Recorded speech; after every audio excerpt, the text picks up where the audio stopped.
Need to save what's on your screen? Here's how to take a screenshot on your Mac. We'll show you how to take a screenshot using keyboard shortcuts and how to use the screenshot toolbar with macOS Mojave or later. Let's take a look at the different keyboard shortcuts you can use. First, we'll take a screenshot of the entire screen. Just press Shift-Command-3. When you take a screenshot, it appears as a thumbnail in the bottom right corner of your screen.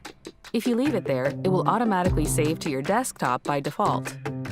If you want to take a screenshot of a portion of your screen, press Shift-Command-4. This will turn your pointer into a crosshair. Move it to where you want to start the screenshot, click and drag to select an area, and release your trackpad or mouse. You can press the Escape key to cancel before releasing your trackpad or mouse if you've changed your mind.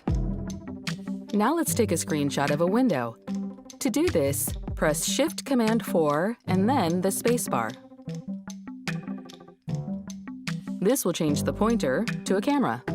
Move the camera over to the window or menu you want to capture and look for the highlight to confirm that it's selected. Then click your trackpad or mouse to take the screenshot. Your screenshots will be saved to your desktop. If you also hold Control as you use these shortcuts, they'll save to your clipboard instead.